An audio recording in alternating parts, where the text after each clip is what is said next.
micrófono de aquí.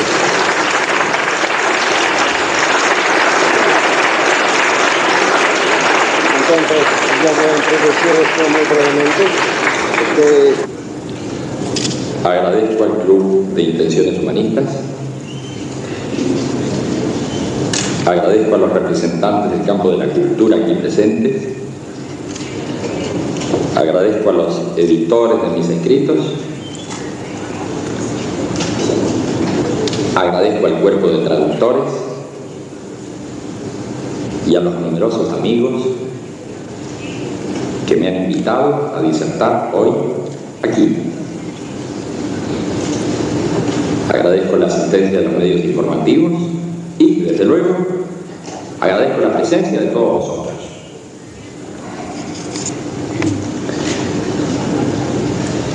Seguramente sabréis perdonar algunas dificultades debidas al hecho mismo de la traducción y comprenderéis que al estar obligados a reducir el tiempo de exposición por el inconveniente mencionado, tendremos que comprimir más de una idea. Nuestro tema de hoy, la crisis de la civilización y el humanismo, exige que consideremos el concepto de civilización como paso previo a todo el desarrollo. Mucho se ha escrito y discutido en torno a la palabra civilización. Ya en los comienzos de la filosofía de la historia se empieza a entender a las distintas civilizaciones como suertes de entidades históricas que tienen su proceso, su evolución y su destino. Esta entidad, la civilización, aparece como un ámbito, como una región de comportamientos humanos que permite identificar a los pueblos con un cierto modo de producción, ciertas relaciones sociales, cierta juridicidad y cierta escala de valores. En general, no se identifica la idea de pueblo o nación con la de civilización, sino que se incluye a numerosos pueblos y naciones más allá de sus fronteras respectivas dentro del ámbito común mencionado. Tradicionalmente se ha relacionado a las civilizaciones con suertes de espacios culturales radicados dentro de límites geográficos y se les ha atribuido la capacidad de irradiar o recibir influencias de otras más o menos contiguas. Cuando se habla de la civilización egipcia o la griega, se está haciendo alusión a esos ámbitos de comportamientos humanos ya mencionados y no se está pensando en un artificio más o menos centralizador como el Estado y que sea el factor decisivo en la articulación de dichos ámbitos. Que los macedonios o los espartanos participaran de la cultura helénica sin formar parte de una liga de ciudades-estados o que, inclusive, lucharan entre sí, muestra que no es el Estado lo sustancial en su definición. De todas maneras, la radicación en cierto espacio ha permitido hablar de la civilización mesopotámica, de la civilización del Nilo, de las civilizaciones isleñas, y así siguiendo. Este tipo de clasificación, desde luego, lleva implícita una concepción según la cual toda civilización está determinada por razones geográficas. Del mismo modo que cuando se habla de las civilizaciones del vino, de la leche, de la miel, o las civilizaciones del maíz, se hace alusión a los recursos alimenticios. Y cuando se menciona la civilización neolítica, se denota los estadios culturales dados por la producción instrumental y técnica. Pero más importante que el esfuerzo clasificador ha sido el trabajo emprendido desde Vico en adelante para tratar de comprender cuáles son los pasos temporales, cómo es el devenir de una civilización y cuál es su destino.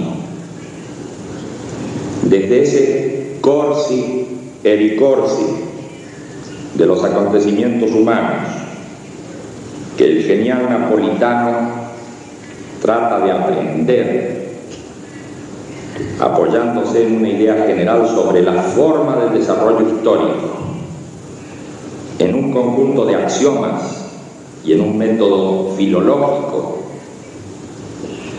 hasta la historiología de Toynbee, que se fundamenta en una concepción de reto-respuesta ya anticipada por Pablo en sus estudios fisiológicos.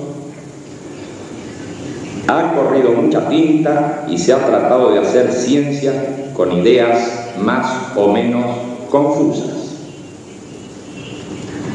Naturalmente, tales esfuerzos han sido premiados con mayor o menor éxito. Comte mencionaba una ley que la civilización cumplía al partir de una etapa heroica o teológica, al avanzar hacia un estadio metafísico y al adentrarse finalmente en un momento positivo de racionalidad, abundancia y justicia. Hegel nos habló de las civilizaciones como manifestaciones de los pasos dialécticos del espíritu absoluto en su desarrollo. Y Spengler nos presentó a las civilizaciones como protoformas biográficas, como entidades que biológicamente seguían etapas de nacimiento, juventud, madurez y muerte.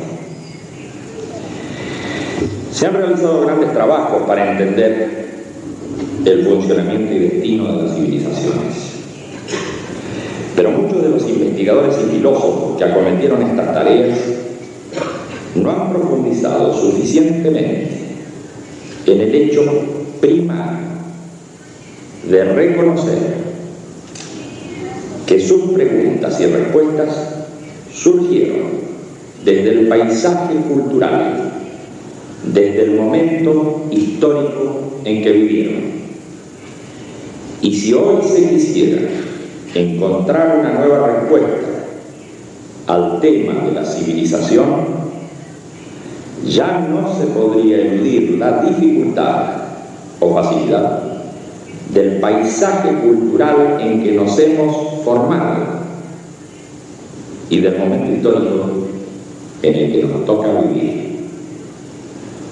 Hoy deberíamos preguntarnos por las condiciones de nuestra propia vida, si es que queremos comprender ese devenir, y con esto humanizaríamos el proceso histórico sobre el que reflexionamos. No lo haríamos por interpretar externamente a los hechos producidos por el ser humano, como se hace en un libro de historia, sino por comprender desde la estructura histórica y dotadora de sentido de la vida humana lo que ocurre en la situación en que vivimos. Es Este enfoque nos lleva a advertir las limitaciones que padecemos para formular ciertas preguntas y para dar ciertas respuestas, porque el momento mismo en que vivimos nos impide romper el límite de nuestras creencias y supuestos culturales,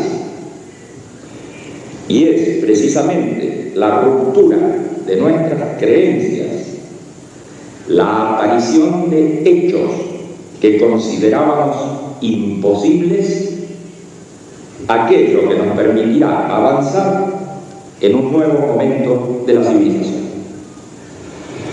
Como todos comprenden, estamos hablando de la situación vital de crisis en la que estamos sumergidos y, consecuentemente, del momento de ruptura de creencias y supuestos culturales en los que fuimos formados. Para caracterizar la crisis desde ese punto de vista, podemos atender a 4 fenómenos que nos impactan directamente, a saber, primero, hay un cambio veloz en el mundo, motorizado por la revolución tecnológica, que está chocando con las estructuras establecidas y con los hábitos de vida de las sociedades y de los individuos.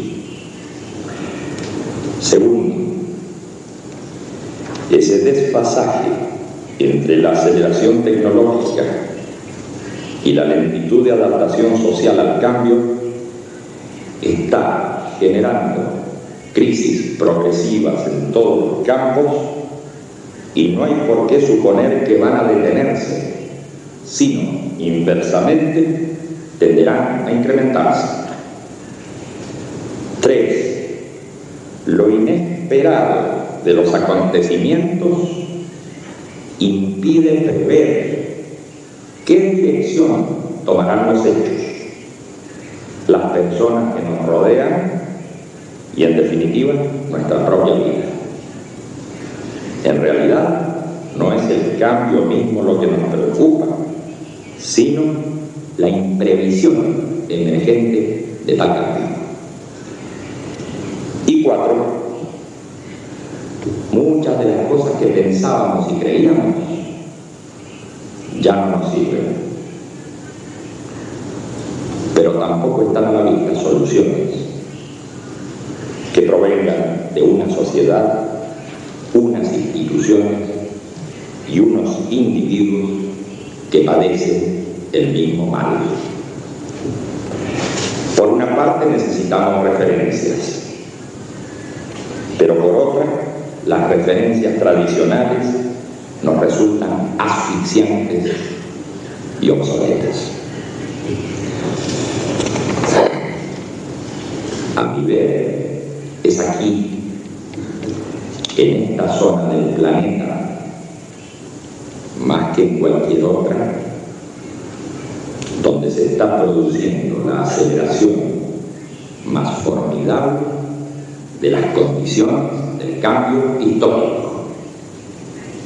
Aceleración confusa y dolorosa, en la que se está gestando un nuevo momento de la civilización. Hoy aquí nadie sabe qué pasará mañana. Pero en otras partes del mundo se supone ingenuamente que la civilización va en una dirección previsible y dentro de un modelo económico y social ya establecido. Desde luego que esta forma de ver las cosas se acerca más a un estado de ánimo, a una manifestación de deseos, que a una posición justificada por los hechos. Porque a poco que se examine lo que está ocurriendo, se llega a la conclusión de que el mundo, globalmente considerado y no esquizofrénicamente dividido entre este y oeste, está marchando hacia una inestabilidad creciente. Tener la mirada puesta exclusivamente en un tipo de Estado, un tipo de administración o un tipo de economía para interpretar el devenir de los acontecimientos muestra cortedad intelectual y delata la base de creencias que hemos incorporado en nuestra formación cultural. Por una parte, advertimos que el paisaje social e histórico en que estamos viviendo ha cambiado violentamente respecto al paisaje en que vivíamos hace muy pocos años.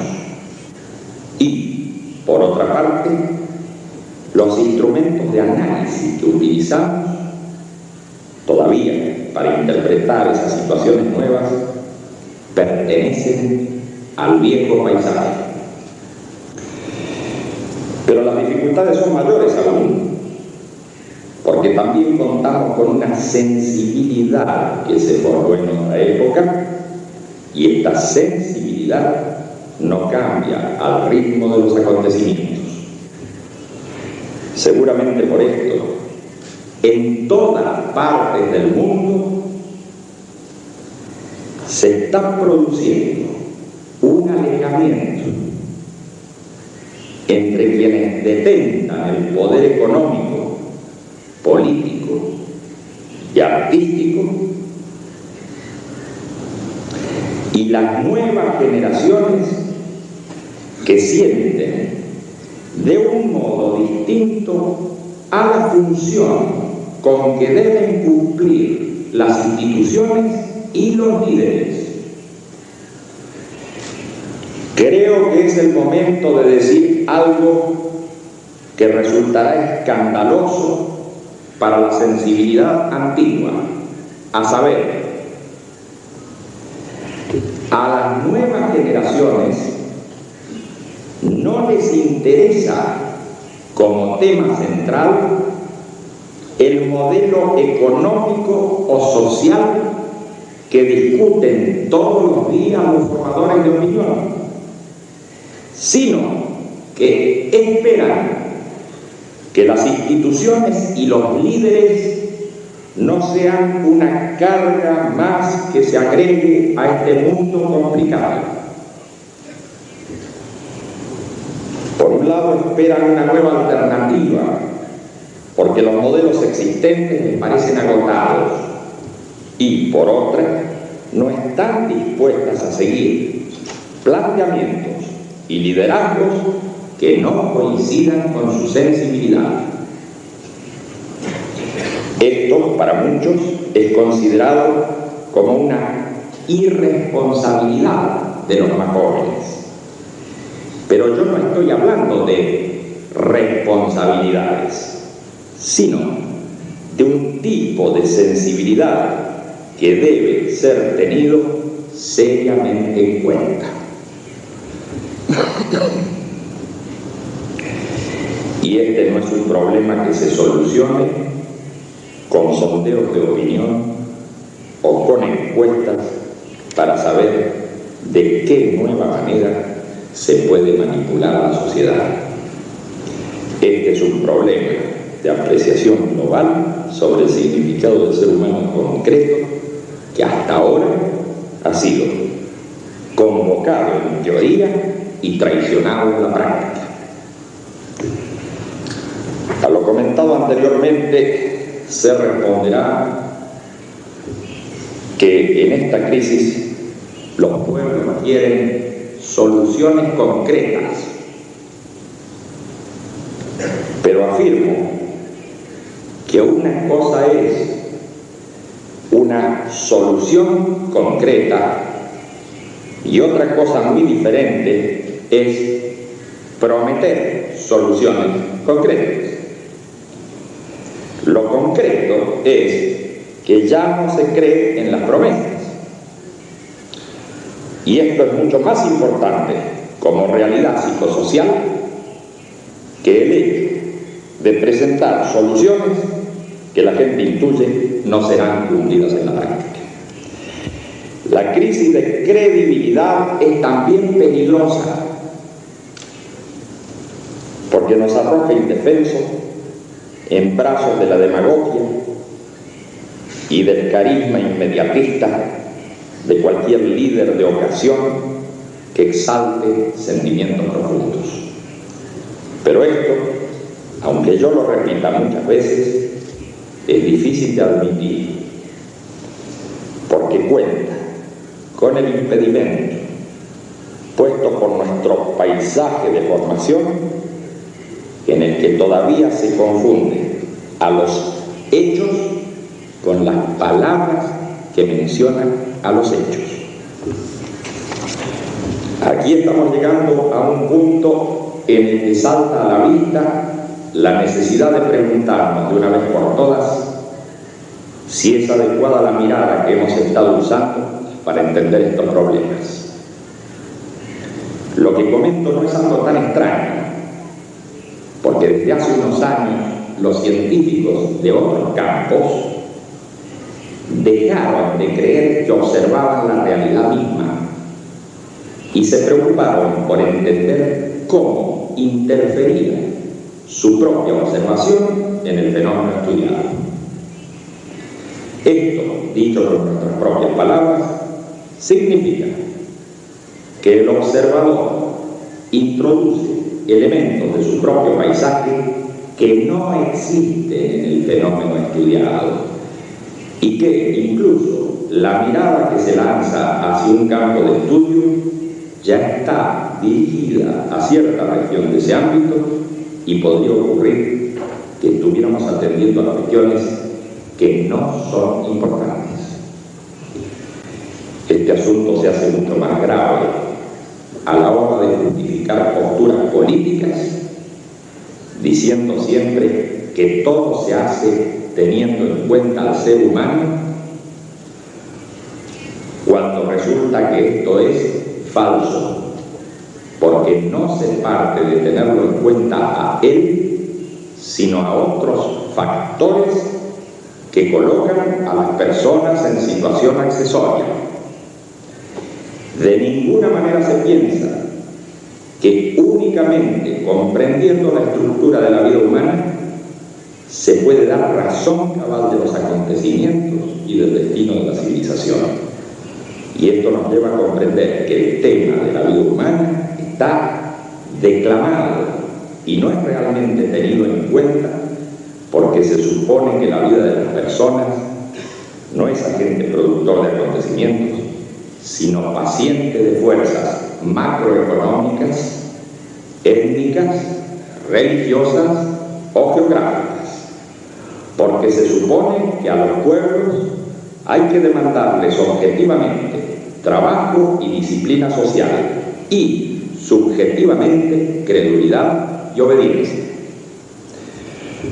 Luego de las observaciones hechas en torno al modo de considerar los fenómenos de la civilización, teniendo en cuenta nuestro paisaje de formación, nuestras creencias y valoraciones, es conveniente que volvamos a concentrarnos en el tema central.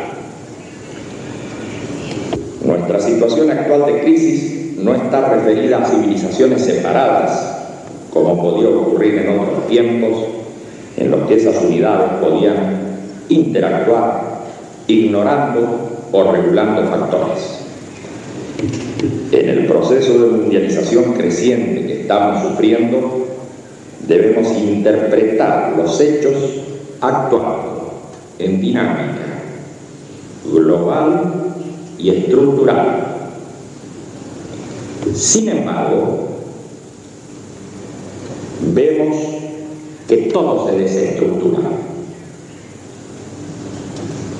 que el Estado Nacional está herido por los golpes que le propinan desde abajo los localismos y desde arriba la regionalización y la mundialización, que las personas Los códigos culturales, las lenguas y los bienes se mezclan en una fantástica torre de Babel.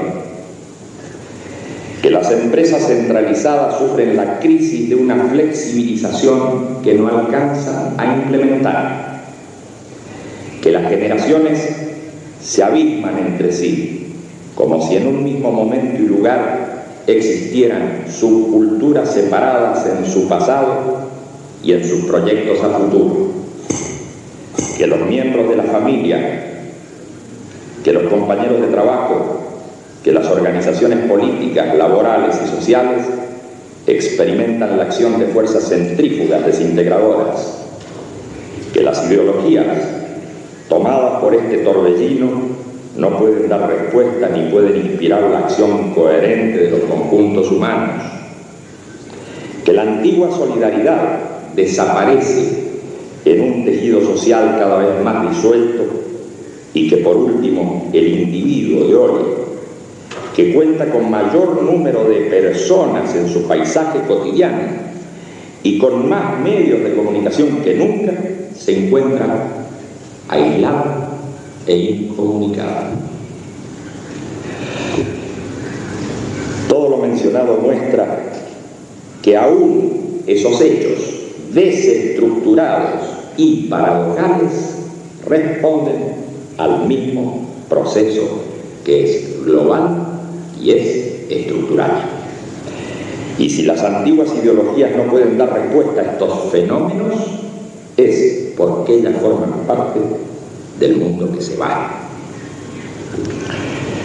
Sin embargo, muchos piensan que estos hechos marcan el fin de las ideas y el fin de la historia, el fin del conflicto y del progreso humano. Por nuestra parte, a todo esto le llamamos crisis, pero estamos muy lejos de considerar esta crisis como una decadencia final, porque vemos que en realidad la disolución de las formas anteriores va correspondiendo a la ruptura de un ropaje que ya queda chico al ser humano. Estos acontecimientos que han comenzado a ocurrir más aceleradamente en un punto que en otro, no tardarán en cubrir a todo el planeta. Y en aquellos lugares donde hasta hoy se sostenía un triunfalismo injustificado, veremos aparecer fenómenos que el lenguaje cotidiano calificará de increíbles. Estamos avanzando hacia una civilización planetaria que se dará una nueva organización y una nueva escala de valores. Y es inevitable que lo haga partiendo del tema más importante de nuestro tiempo: saber si queremos vivir y en qué condiciones queremos hacerlo.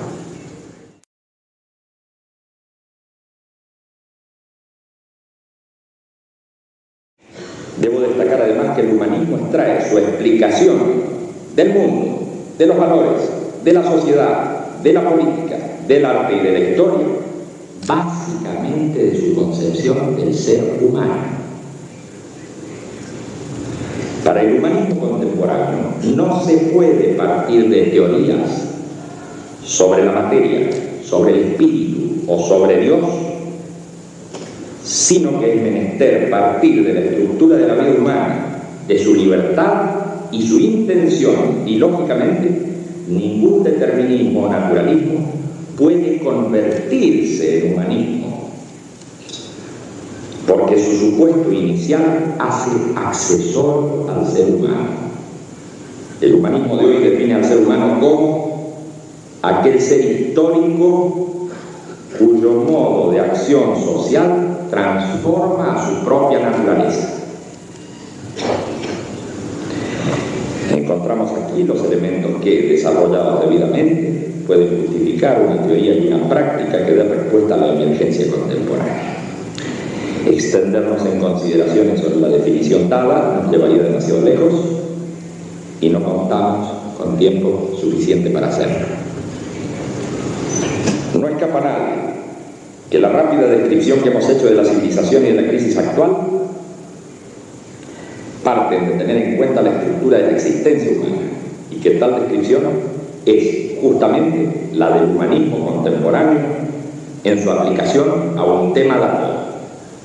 Los términos de crisis de civilización y humanismo quedan ligados cuando proponemos una visión que puede contribuir a sortear algunas de las dificultades actuales. Aunque no abundemos más en su caracterización, queda en claro que estamos considerando el tema del humanismo como conjunto de ideas, como quehacer práctico, como corriente de opinión y como posible organización que lleve adelante objetivos de transformación social y personal, dando acogida en su seno a particularidades políticas y culturales concretas, sin que éstas desaparezcan como fuerzas de cambio diferentes, pero convergentes en su intención final. Flaco favor haría a este momento de cambio quien se sintiera destinado a hegemonizar y universalizar una determinada tendencia precisamente en el momento de la descentralización y del clamor del reconocimiento de las particularidades reales. Quisiera terminar todo esto con una consideración muy personal. En estos días tuve la oportunidad de asistir a encuentros y seminarios con personalidades de la cultura, con científicos y académicos. Y en más de un caso me pareció advertir un clima de pesimismo cuando intercambiábamos ideas sobre el futuro que nos tocaría vivir. En esas ocasiones no me sentí tentado a hacer exaltaciones ingenuas ni a declarar mi fe por un futuro venturoso. Sin embargo, en este momento creo que debemos hacer el esfuerzo de sobreponernos a este desaliento, recordando otros momentos de grave crisis que vivió y superó la especie humana. En este sentido, quisiera evocar aquellas palabras que comparto plenamente y que vibran ya en los orígenes de la tragedia griega. De todos los caminos aparentemente cerrados, siempre el ser humano encontró la salida. Nada más. Muchas gracias.